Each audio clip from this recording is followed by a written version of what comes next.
CM योगी का गोरखपुर दौरा। आज जेडीयू विश्वविद्यालय में आयोजित कार्यक्रम में होंगे शामिल। दोपहर 3 बजे से दीक्षा भवन में होगा कार्यक्रम।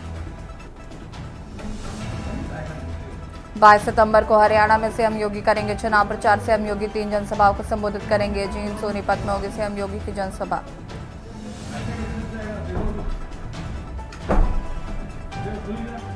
सचिवालय प्रशासन ने बायोमेट्रिक हाजिरी न लगाने पर वेतन काटने का आदेश। कर्मचारी संगठनों का 23 सितंबर से आंदोलन का ऐलान।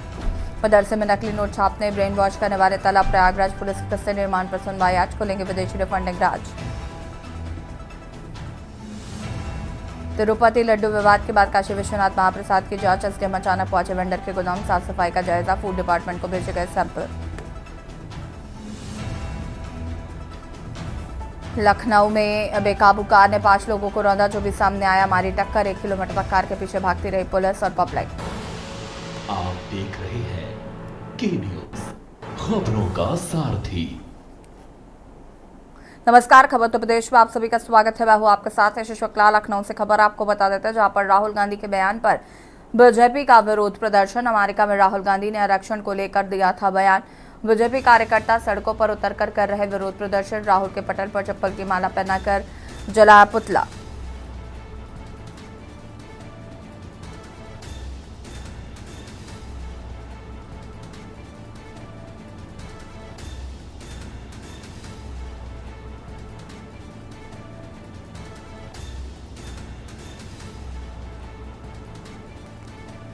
बीजेपी ओबीसी मोर्चा ने निकाला पैदल मार्च। बीजेपी कार्यालय से हजरतगंज चौराहे तक पैदल मार्च। राहुल गांधी के खिलाफ बीजेपी कर रही विरोध प्रदर्शन। ओबीसी मोर्चा प्रदेश अध्यक्ष नरेंद्र कश्यप की अगुवाई में मार्च। हजरतगंज चौराहे का राहुल गांधी का जलाया पुतला।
बीजेपी कार्यालय से हजरतगंज तक करा मार्च। राहुल गांधी के खिलाफ बीजेपी प्रदर्शन कर रही है।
और इसी खबर पर ज्यादा जानकारी के लिए संवाददाता अविनाश हमारे साथ जुड़ चुके हैं। अविनाश, का कुछ जानकारी है?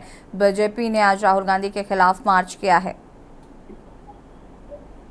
जी बिल्कुल, देखिए अमेरिका में राहुल गांधी ने आरक्षण हो या फिर सिख समुदाय तमाम जिस तरीके से बयान उन्होंने जो है अमेरिका में भी उसको लेकर लगातार विरोध प्रदर्शन जारी है। कल सिख समाज को लेकर जिस तरीके से जो है सिख समाज के लोगों ने विरोध प्रदर्शन किया, तो वहीं आज भारतीय जनता पार्टी ओबीसी मोर्चा के जो है अध्यक्ष है नरेंद्र कश्यप, उन्होंने जो है भारतीय जनता पार्टी कार्यालय से लेकर जो है हजरतगंज तक पैदल मार्च किया और राहुल गांधी का जो पुतला था वो जो है हजरतगंज स्थित चौराहे पर उन्होंने पूरा पत्थर से जिस तरीके से आरक्षण को लेकर जो है राहुल गांधी के बयान पर जो है लगातार जो है भारतीय जनता पार्टी जो है विरोध प्रदर्शन कर रही। उसी क्रम में आज बड़ी संख्या में भारतीय जनता पार्टी के तमाम कार्यकर्ता जो है यहाँ पर विरोध प्रदर्शन करने के लिए हजरतगंज चौराहे पर पहुंचे थे और राहुल गांधी का उन्होंने यहाँ पर पुतला दहन किया। शुक्रिया आपका जानकारी साझा करने के लिए। बीजेपी ओबीसी मोर्चा ने निकाला पैदल मार्च। बीजेपी कार्यालय से हजरतगंज चौराहे तक पैदल मार्च किया गया।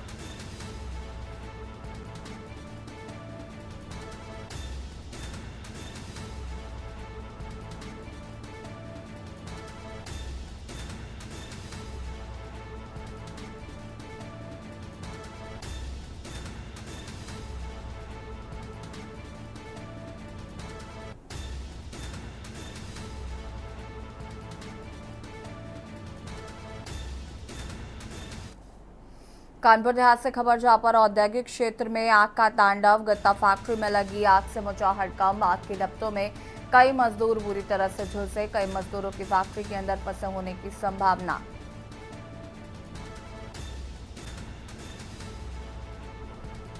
सिलेंडर फटने की आवाज से इलाकों में दहशत। मौके पर पहुंची फायर ब्रिगेड की टीम।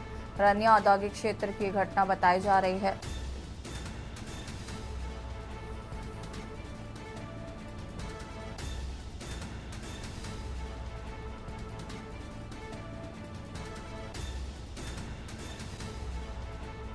मौके पर पहुंची फायर ब्रिगेड की टीम।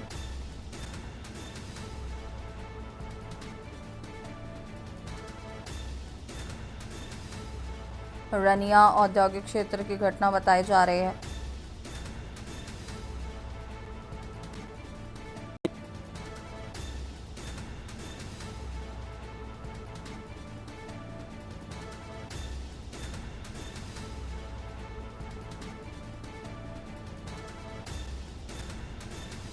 और इसी खबर पर ज्यादा जानकारी के लिए संवाददाता अमित पांडा हमारे साथ जुड़ चुके हैं। अमित, क्या कुछ जानकारी है घटना को लेकर?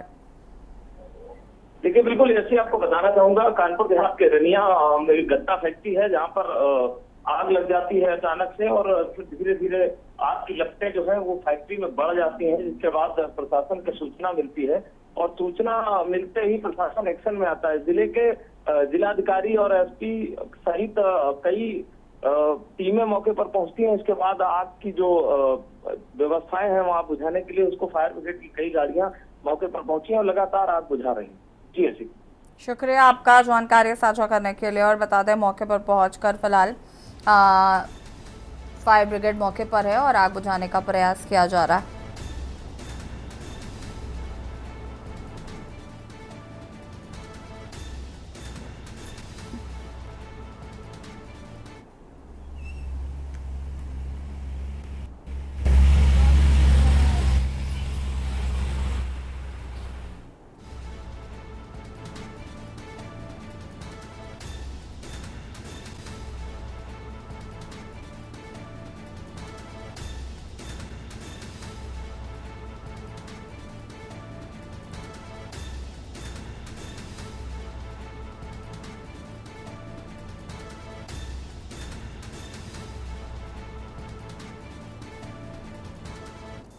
हमीरपुर से खबर, जहां पर तत्कालीन चौकी इंचार्ज समेत 12 लोगों पर मुकदमा दर्ज। छेड़खानी की धाराओं में मामला दर्ज किया गया। सीआरपीएफ में तैनात फौजी की पत्नी से छेड़छाड़ की घटना में आरोपियों को अंजाम दिया था। जमीन कब्जाने की शिकायत पर पहुंचे थे चौकी इंचार्ज।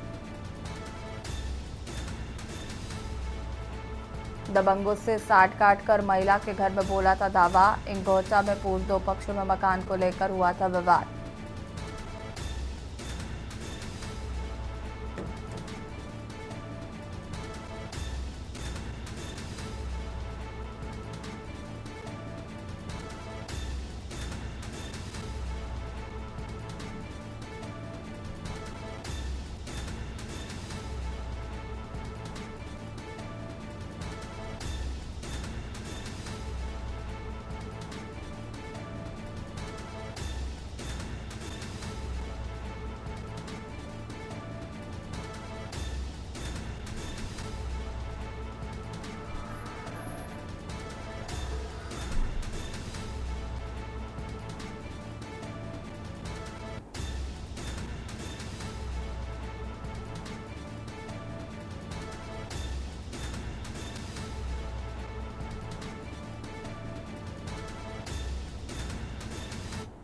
रायबरेली में लगातार बढ़ रहा गंगा नदी का जल स्तर। गंगा का जलस्तर बढ़ने से लोगों की बड़ी दुश्वारियां। जिला प्रशासन की ओर से बाढ़ से निपटने के नहीं इंतजाम। गंगा नदी का जलस्तर पहुंचा चेतावनी बिंदु के पार। 98.76 मीटर पर पहुंचा गंगा नदी का जलस्तर बढ़ने से आसपास के कई गांव प्रभावित।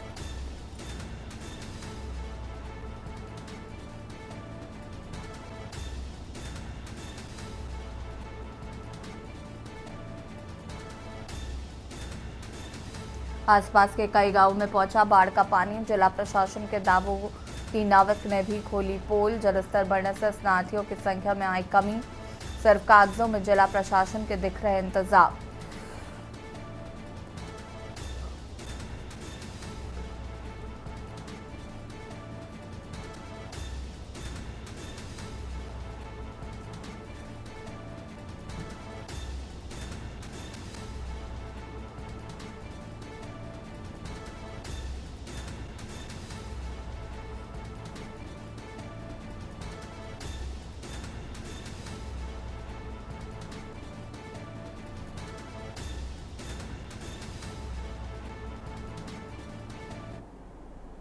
लगातार पहाड़ी इलाकों में हो रही भारी बरसात का अब मैदानी क्षेत्रों में भी असर देखने को मिल रहा है। इस समय मौजूद है रायबरेली जिले के डलमऊ के जहांगीराबाद क्षेत्र में, जहां आप देख सकते हैं कि मैदानी क्षेत्र में अब जल भराव की स्थिति हो रही है, जिसके चलते जो गांव वाले हैं उनको भी काफ़ी दिक्कतों का सामना करना पड़ा। वही गाँव में जो जानवर हैं उनको भी इसी पानी में रहने को मजबूर है। ये देख सकते हैं ये गाँव जहांगीराबाद है, जहाँ पे जो ग्रामीण हैं इनमें काफ़ी आक्रोश है और इन लोगों को काफ़ी दिक्कतों का सामना करना पड़ा। हमारे साथ कुछ ग्रामीण हैं, नहीं से जानेंगे कि आखिर इन लोगों को किस प्रकार दिक्कतों का सामना करना पड़ा। दादा क्या नाम है?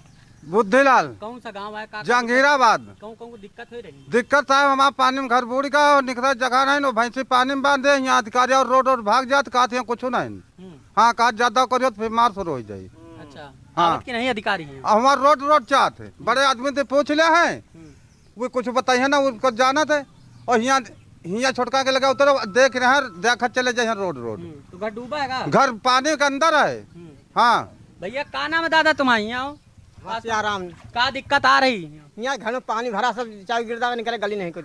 कौन तरह दिक्कत हो रही? प्रशासन शासन आवा? यहाँ कोई नहीं रोड की भाग जाता सब। देख के गाड़ी निकाल जाती भीटी इधर। तुम लोग के पास नहीं आ रहा का? ना यहाँ नहीं आता। अच्छा भैया क्या नाम है? विनय यादव नाम कौन है। कौन सी दिक्कत आ रही? दिक्कत यही है कि घर वर सब बूढ़ गया है, रहा गोरों को बांधने में दिक्कत है, आने जाने की दिक्कत है। आते हैं लोग चले जाते हैं सड़क देख के बस यही तो समझ लो। देखिए ये गांव है, आप देख सकते हैं तस्वीरों में आपको दिखाना चाहेंगे किस प्रकार यहाँ के जो ग्रामीण हैं उनके घुटनों तक ये पानी है, जिसके चलते उनको काफ़ी दिक्कतें हो रही। उन लोगों का जिला प्रशासन पर काफ़ी आरोप है कि यहाँ के जो आला अधिकारी हैं वो आते हैं और सड़कों से ही निकल जाते हैं, इन लोगों के पास आने की जहमत नहीं करते, जिसके चलते इन ग्रामीणों को भी काफ़ी दिक्कतों का सामना करना पड़ रहा है। केशवानंद शुक्ला, के न्यूज, रायबरेली। लगातार पहाड़ी इलाकों में हो रही बरसात के चलते अब गंगा का जल स्तर बढ़ता हुआ इस समय मौजूद है रायबरेली जिले के डलमऊ गंगा घाट पे, जहां आप देख सकते हैं कि जो गंगा का जल स्तर है वो लगातार बढ़ रहा है। खतरे के बिंदु पर गंगा का जल स्तर बढ़ रहा है। हमारे साथ बातचीत करने के लिए यहाँ के नाविक हैं, इनसे हम जानेंगे कि आखिर कितनी समस्याएं हो रही हैं और क्या यहाँ पे लोग पहुंचे। भैया क्या नाम है आपका? ओम प्रकाश। किस प्रकार यहाँ पे गंगा का जो जल स्तर है वो बढ़ रहा है और कितना आप लोगों के लिए खतरे के लिए ये? जलस्तर काफ़ी तेज़ी से बढ़ रहा है और यहाँ पे खतरा आपको इधर समझो आ चुका है। और जो निचले हिस्से में रह रहे हैं मोहद्दीपुर महा ऋतुपुरवा, उनके पूरी तरह खतरा ही खतरा है उनके लिए। आप लोगों को कितनी दिक्कतें हो रही है? क्या यहाँ पर श्रद्धालु पहुँच रहे हैं गंगा स्नान के लिए? अब बहुत कम लोग आ रहे हैं कि यहाँ पे खतरा अधिक बढ़ चुका है। अच्छा, जिला प्रशासन की ओर से क्या यहाँ पे कोई व्यवस्था इंतजाम किए गए हैं बाढ़ से निपटने के लिए, या फिर सुरक्षा व्यवस्था को लेकर के कोई पुलिस की तैनाती? नहीं, अभी तो कुछ नहीं, यहाँ पे कोई व्यवस्था नहीं है, ऐसे चल रहा है। कितना दिक्कत हो रही? अब दिक्कत तो नहा स्नान करने वाले को है, मतलब जो नहाने स्नान करने आते हैं। तो बिल्कुल देख सकते हैं क्योंकि पितृपक्ष भी चल रहा है और इस बीच देखा जा रहा है कि श्रद्धालु गंगा स्नान करने पहुंच रहे हैं, लेकिन यहाँ पे जिला प्रशासन की ओर से यहाँ पे व्यवस्थाएं नहीं की गई, जिसके चलते श्रद्धालुओं को और यहाँ के जो नाविक हैं उनको भी काफ़ी दिक्कतों का सामना करना पड़ा है। ये देख सकते हैं किस प्रकार जो जलभराव है वो लगातार गंगा का जल स्तर लगातार खतरे के निशान पर पहुँच रहा है। लोगों को स्नान करने में दिक्कतें हो रही हैं, यहाँ पर श्रद्धालु स्नान करने पहुँच रहे हैं, लेकिन लगातार गंगा का जो जल स्तर है वो बढ़ता जा रहा है, जिसके चलते लोगों को काफ़ी दिक्कतें हो रही हैं। लेकिन अभी तक जिला प्रशासन की ओर से किसी भी प्रकार की व्यवस्थाएं नहीं की गई। तो कहीं ना कहीं अब देखने वाली बात होगी कि के न्यूज़ पर खबर दिखाए जाने के बाद क्या जिला प्रशासन इस ओर ध्यान देता है या नहीं, ये आने वाला समय बताएगा। केशवानंद शुक्ला, के न्यूज़, रायबरेली।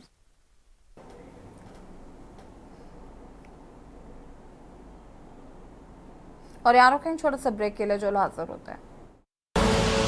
आप देख रहे हैं के न्यूज़, खबरों का सारथी। ब्रेक के बाद एक बार फिर से आप सभी का स्वागत है। और जम्मू कश्मीर चुनाव को लेकर मल्लिकार्जुन खड़गे क्या कुछ कह रहे, सुन लेते हैं। कश्मीरी पंडितों का एक जो हक है और जिसको मनमोहन सिंह जी ने एक योजना तैयार की थी, उसको हम वो रिहैबिलिटेशन का प्रोग्राम हम लागू करेंगे और वो दिला के रहेंगे। पांचवा ओबीसी का हक, संविधान के तहत पिछड़े वर्ग को पूरा हक मिलेगा और जातीय जनगणना जो हम पूरे देश में इसके लिए लोकसभा चुनाव में वायदे किए थे, वो यहाँ पर भी ओबीसी का एक जो हक है और लोगों के कल्याण के लिए ये जरूरी है। और जब हमको सही डाटा मिलेगा और सही आंकड़े मिलेंगे तो हम लोगों को नई योजनाएं और नई जो वेलफेयर स्कीम्स है, उन वेलफेयर स्कीम्स को हम लोगों को दिला सकेंगे। यही मकसद है, इसमें कोई द्विधा नहीं है। कोई चंद लोग अफवाह उठाते हैं कि ये लोग जाति के नाम पे देश तोड़ना चाहते हैं, उसके नाम पे तोड़ना चाहते हैं और ये झूठ बोलते फिरते। ये बीजेपी के लोग प्रचार बहुत करते हैं ऐसा, और खास करके इसमें सबसे ऐसा अपप्रचार करने में हमारे होम मिनिस्टर बहुत मशहूर है। बोलते तो पहले बहुत बड़ी बड़ी बातें, बाद में बोलते नहीं ये इलेक्शन के जुमले थे, हमने बोल दिया। तो हमारे जुमले नहीं, हम सही ढंग से इसको लागू करने का एक हमारा मुद्दा है और हमारा फर्म डिसीजन है। इसीलिए ये जो ओबीसी का जो हक है उनको देने के लिए हम लोग तैयार हैं।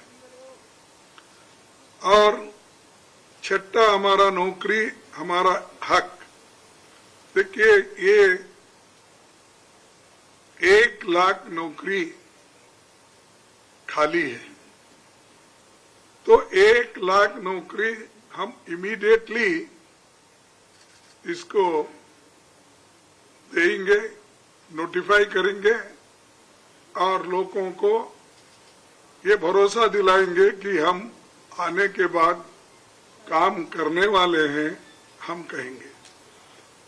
और इसके अलावा भी जो नौकरियां आगे तैयार करना है उसके लिए भी हम पूरी कोशिश करेंगे। लेकिन बीजेपी का कहना है कि हम 5 लाख नौकरियां नहीं देंगे। अरे भाई 5 लाख नौकरियां अब बोल रहे देंगे, आप तो 5 साल से आपकी गवर्नमेंट है, 10 साल से आपकी गवर्नमेंट है और यहाँ पर भी लेफ्टिनेंट गवर्नर एक चीफ मिनिस्टर से भी ज्यादा है। तो क्या क्यों नहीं हुआ फिर? जब हुकूमत आपके पास है, जब पूरे पावर्स आपके पास है, तो आप करें क्यों नहीं? अब चुनाव में अब बोल रहे हैं, क्या लोग इसको भरोसा करेंगे? यहाँ के युवा भरोसा करेंगे? और ऐसी झूठ बोलने की आवश्यकता क्या थी? आप करने वाले हैं तो ये पहले ही कर सकते थे।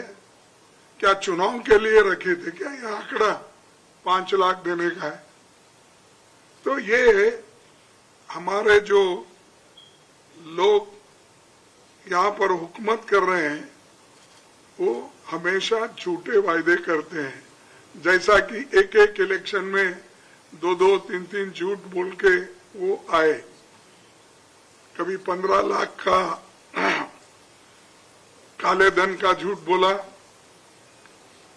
कभी 2 करोड़ नौकरियां देने का झूठ बोला। अब ये 5 लाख का जो बोल रहे वो वैसा ही एक जुमला और झूठ है। और हमारे ये नौकरी हम पक्की इसलिए कर रहे हैं कि 65% वैकेंसीज जम्मू कश्मीर में है। वो वैकेंसी हम भरेंगे।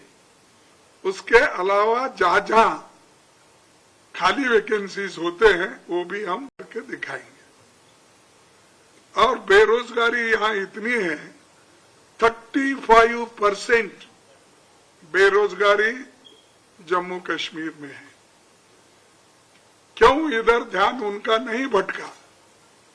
आज जो बात पर बोल रहे थे, आपको तो काफी समय था। आपने तो लेफ्टिनेंट गवर्नर को इतने पावर्स दिए हैं, शायद वो इतने पावर जमा कर इकट्ठा करके उनके हाथ में दिए हैं। फिर आप ये 1 महीने में कर सकते थे सारी चीजें, आपने नहीं किया। और हम ये जरूर करके दिखाएंगे। हमारा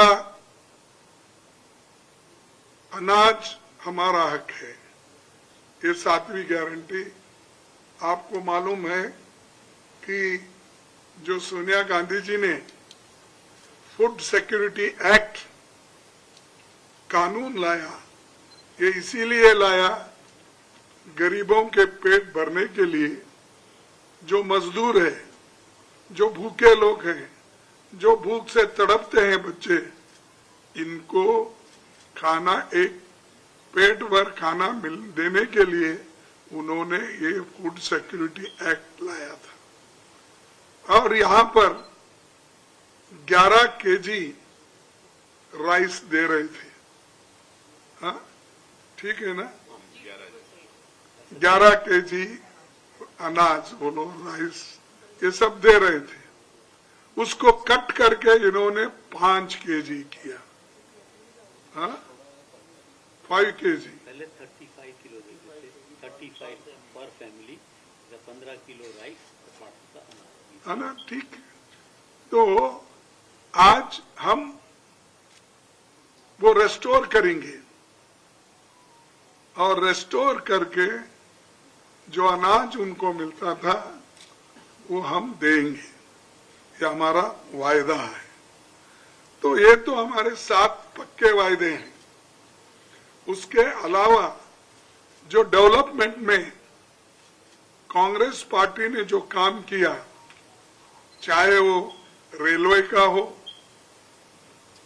चाहे रोड का हो, चाहे एयरपोर्ट का हो,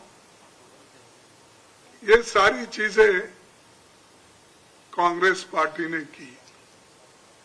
लेकिन अब हमेशा हर चीज को हमने किया, ये मोदी साहब। और कांग्रेस अध्यक्ष मल्लिकार्जुन खड़गे की प्रेस कॉन्फ्रेंस आप सुन रहे थे। रुकेंगे फिलहाल खबर उत्तर प्रदेश में इतना ही। देखते रहिए के न्यूज़ इंडिया। नमस्कार।